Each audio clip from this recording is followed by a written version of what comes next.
all have any questions, but you will have opportunity to make comments and ask questions at this meeting, and it is being recorded, and I have someone here taking notes as well. So that's that. Thanks very much. So the team is here. Still coming. So he's here plus Tony first. So it's the master plan public business meeting, so you will have the opportunity of making any comments later. So you have the actual handout. The state of Arkansas says school districts send in a master plan on the 2-year cycle, and your master plan looks ahead 6 years for any needs or projects. And so your next master plan to do February 1st. Part of your master plan is you need a meeting to learn status and the timeline and the rules, and you have the opportunity again of making any comments. So number 2 here on your sheet that mentions the partnership program. And you're aware the state that has some funding for projects. It cost shares funding based on the school district's value of well. So those values changed last legislative session, and so we'll look a little bit there. School districts submit the application by March 1st of next year, and we already have submitted the applications. We'll look at, and the state saw the applications we submitted, that they had said the applications were complete, plus we have tentative funding amounts for you.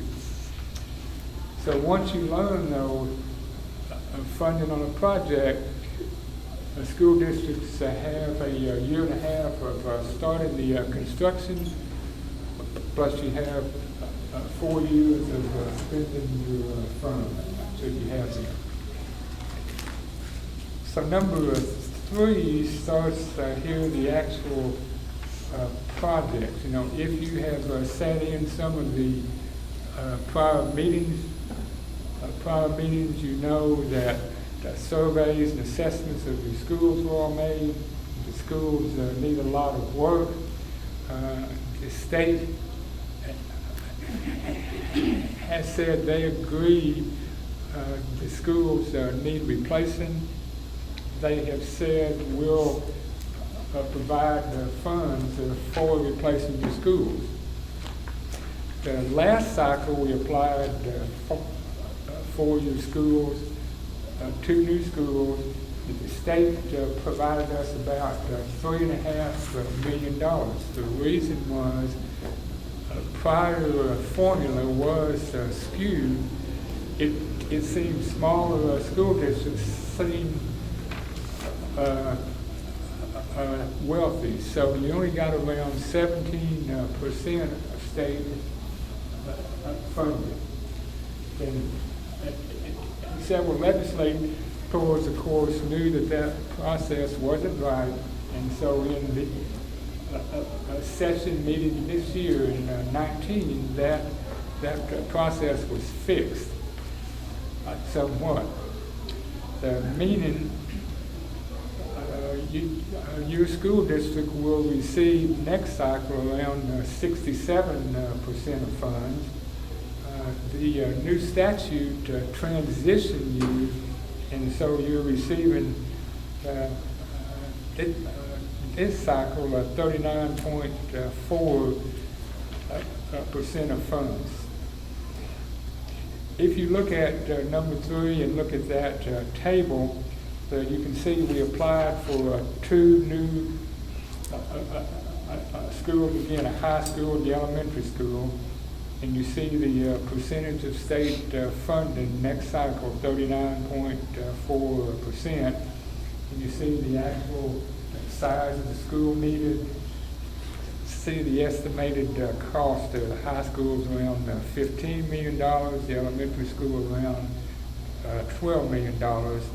And you see the state funding we believe we would receive May 1st of 21. That 4.9 on the high school and 4 on the elementary school. So you see the funding now is nearly $9 million. For last cycle we only had 3.5. So you subtract the estimated funding, of course, from the estimated cost. So you see your school district share there for those two schools. The state has made several inspections of your schools. And Murray Britton saw your schools last summer. And so he said timeline-wise, he stated he's saying you must provide a new high school or some renovations or something as soon as you can. So we're not allowed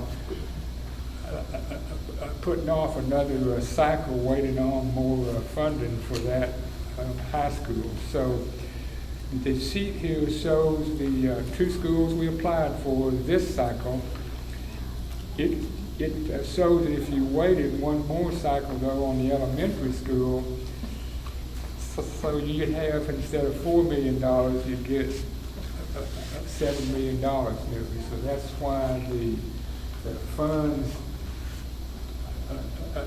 are more. Next cycle you have 67% funding.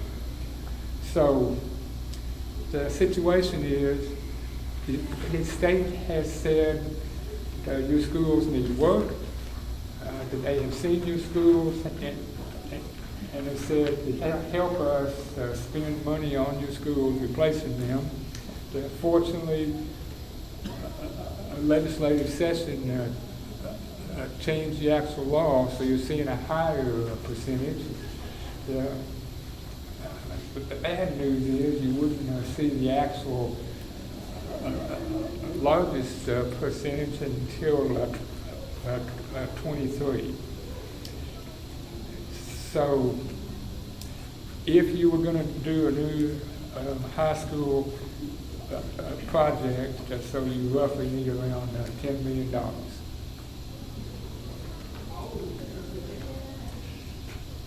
And the elementary school, you need more money now. Putting it off another 2 years, you need about $3 million less. So so your master plan projects, this is showing you those. So now I guess it's the opportunity, if you have any comments or you have any questions.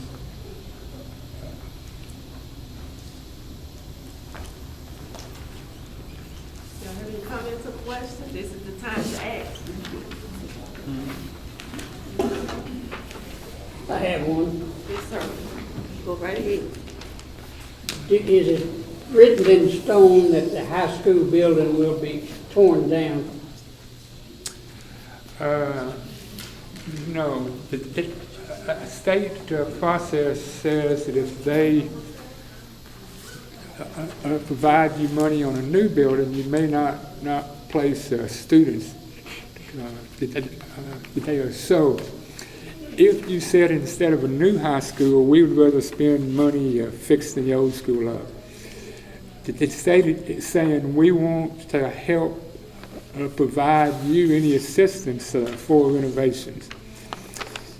So the option would be that if you said, so we're wanting the state to fund, so we build a new school, and we leave the old building though, and we'll fix it up as a museum or some building. That was my next question. If you place, why can't it be used as for a museum or a city museum and in addition with the school. There wouldn't be people going in and out like it would be if there were students there. And so it might not be in such a bad condition for a museum or for the city and the school. Some school districts that I serve, they have similar, I think they're your main building. You have seen, many, many years, the patrons still love that.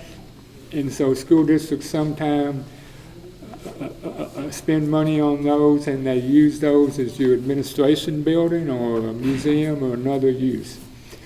So you may do that. It's certainly a matter of your funding for that. I know there's just so many people in this town and went to school of my age and my wife's age. We hate to see that building torn down. And you talk to anybody in Brinkley, that has that same feeling. The state is saying we won't provide you renovation money for that, and so we will provide you money on a new school. If you spend your own money on renovating that, so you may not place any students in there. Right. We cannot use school district funds to renovate that building at all. And we were told that. So the community would have to come up with the money. Well, with the age of the building, it may qualify for a grant, federal grant. That's just my thought.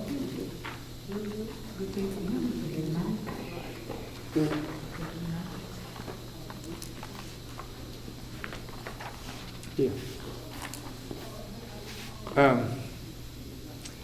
So sort of, as we would move ahead, you have a team, I know, looking at the process maybe of the village.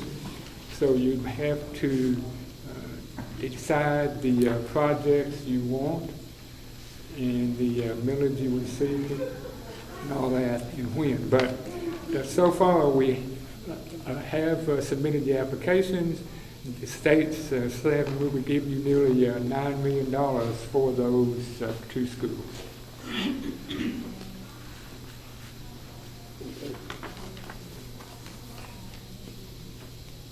Any more questions? Who makes the final decision? Ultimately, it's going to rest with the board.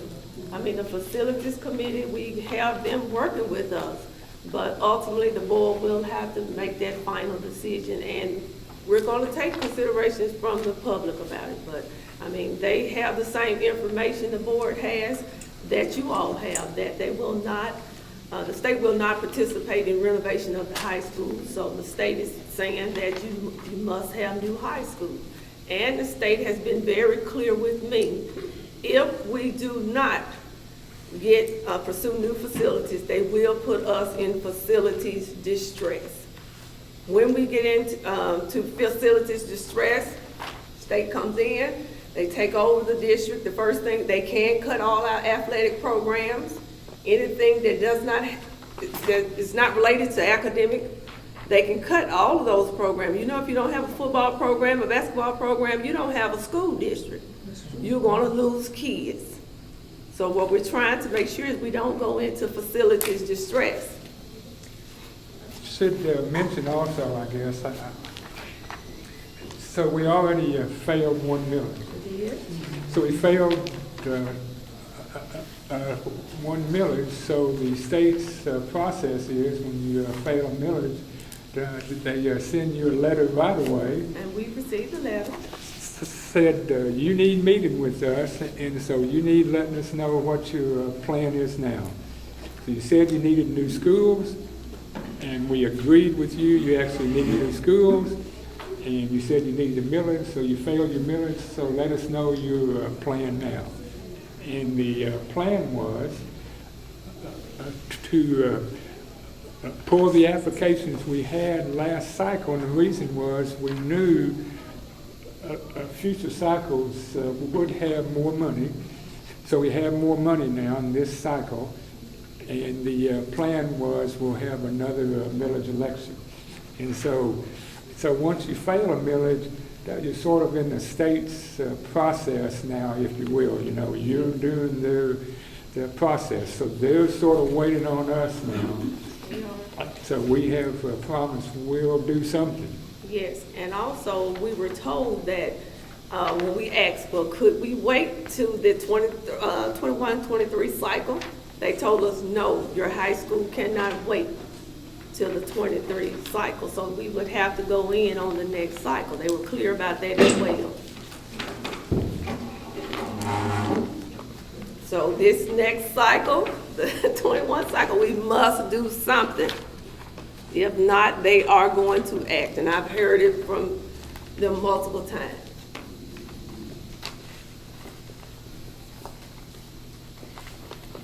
So at this point, our consideration should be looking at the millage and trying to get the millage passed.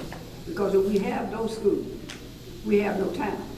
So it's not a personal situation we're looking at. Nobody want to lose that building if we repeat it.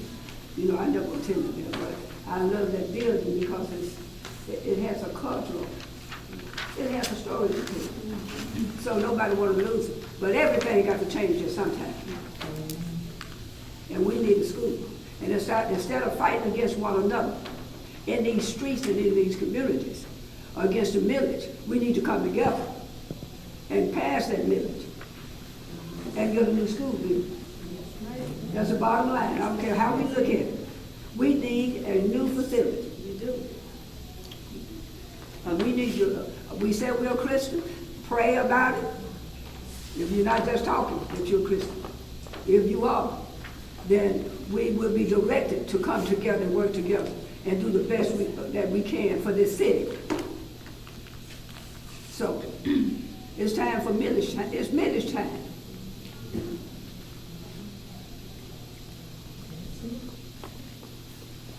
How soon do we need to vote on the millage? We're looking at, it has to take place after May 1. So, am I right? It has to take place after that May 1, 2021 cycle, that 21? No, really, you have your own call. In other words, you'll know of your money May 1 of 21. You know of your money. Right. If you believe you would like the opportunity of starting your village prior to that, so you certainly have the option. It's certainly something you can do. So it's sort of your village election needs being when the school board feels is the best time. In other words, if you believe sooner is better, maybe sooner is better. If you believe you need to learn about funding first, and your money's in your hand, not putting off. So it's certainly a matter of how the school board views your success during that. That was suggested to us is that we wait to find out about the money, which is after that May 1, 2021, and do the millage probably after summer or the fall of that year. Because then we know how much money we have, we know how much money we need to go, we need to ask the community for, we have everything in front of us, and it just makes it better when you can be transparent with people. Right.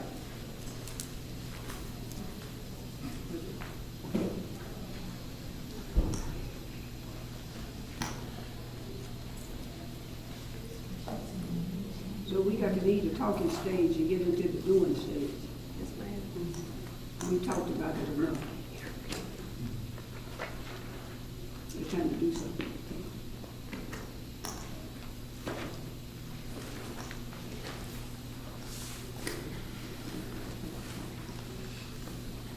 More comments, questions? This is the time. So we have the men, here that know sort of what a plan would sort of look like if you're going to do that. So if somebody wants, knowing sort of again just how a school may look, or features of a new school, or the construction of a new school. they're here.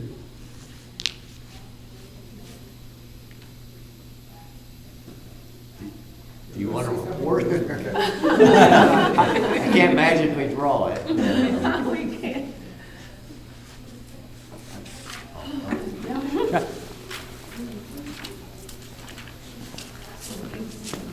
Well, good evening. I'm Brad Shilko with WD&D Architects, and we don't have a design because it's a community school, and we would want to get input, obviously, from the administrators, the educators, and the community.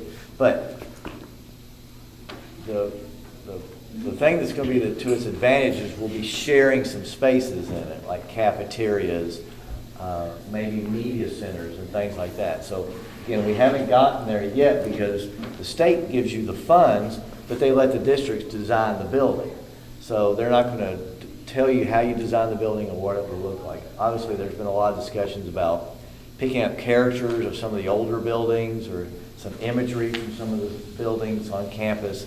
But until we get approved by the state and then we go through the process of design and getting input from the community, it's hard to say right now what the building will look like. But it'll probably be one campus. Building may be split for primary school and secondary school, but yet it would look like one campus just for security reasons. And today, of public schools needing to be secure, more efficient for utilities, more efficient for staffing, more efficient for children moving through the building. So, and we've talked about trying to keep some of the schools on campus, but the reality is, as Dr. Stein says, the buildings have to come down. Most of them do, and they can't be used for schools because they do. The school district suffers funding. And the other thing that we've talked about many times, try not to drag this on too long, that if you leave schools, it gives the options for charter schools to come in and take them over and use them as charter schools. So you have to be very, proactive about what we do with the existing buildings. If you turn in a museum, this district someone has to buy it from them. They can't, is that right, Dr. Stein? They can't own it anymore. You have to be very careful about that. So there's a process, and Dr. Stein and Baldwin and Shell and my firm have done that with many districts and can help you get there. So again, we don't have a design because we've not had that conversation with the district, with the board, with the administrators, or with the community. We have an idea of what the size of it, but how it lays out, we've not gotten there yet, nor should we until the community gets involved and has a big say. And I'm sure the board wants to include the community. It is a community school. So, of course, exactly what will be left from the existing buildings? None. If the final district if the district approves a millage, the community, for the entire number in the master plan, all the buildings come down. Now, first of all, we have to have room to put a building, and where's the best place? So we haven't worked out all the bus traffic and the students and the parking. Obviously, if you build a new building, you'd like it to have a nice presence on the street, but if you keep the existing high school, that obviously is what everybody sees. And so that would have to be worked out very carefully. And if someone in the community decides they want to keep the high school, they've got to buy it and they got to take care of it.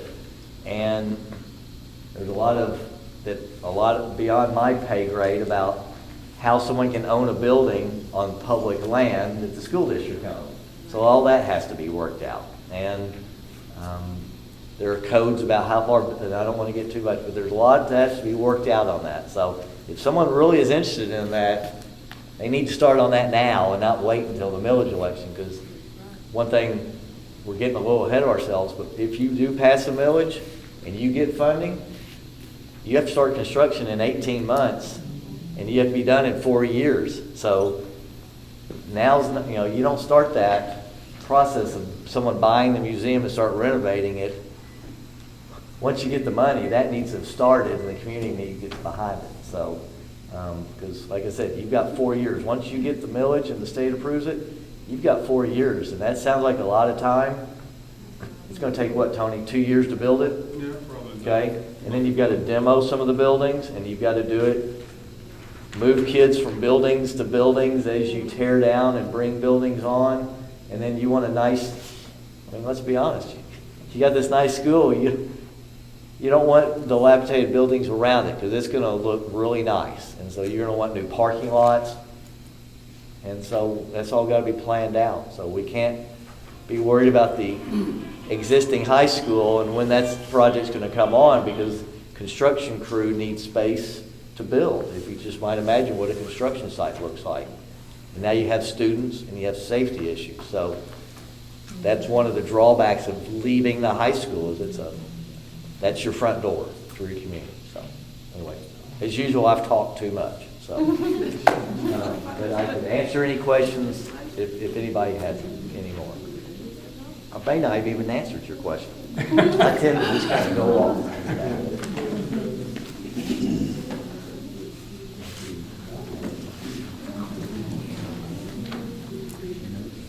Any more questions?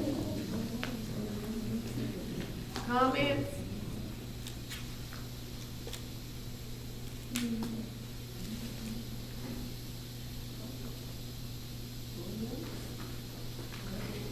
Burning questions? I guess that concludes this part of it.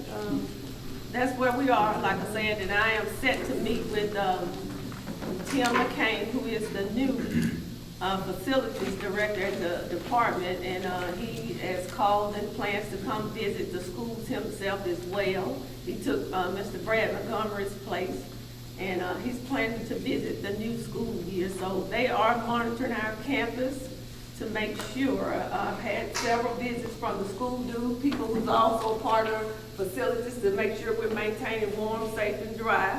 And so I just feel like they're gonna continue to come to the campus to monitor and make sure we're doing what we're supposed to do. Because until we get to the millage, we still have to maintain the facilities that we have. And they're making sure that we do that as well. So, don't have any more comments or questions. We're gonna adjourn this part of the meeting.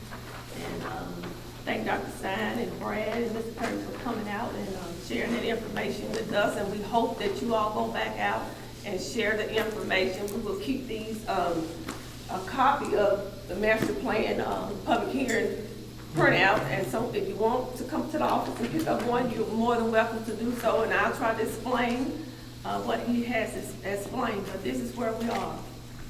New schools or facilities distress. That's just our current reality. And we have to decide what do we value a community. Because in no schools, we don't have a community. And I know that's hard for people to grasp, but that's just reality. A school is the heartbeat of the community. And we are professional, tax-based, so, and I mean, we contribute a lot to the community. So without the taxes and the bills and things being paid from the community, from the school, the community will suffer as well. We saw that with the solar agreement. The solar agreement didn't go through unless the school got on board. So that's how a lot of things are. We're going to lose businesses. We're not going to be able to draw people into Brinkley if we do not have new facilities. And of course, we're working on the academics at the same time, trying to improve the academics to make people want to come to Brinkley, make people want to bring their kids back to the school. So we got several things we're working on.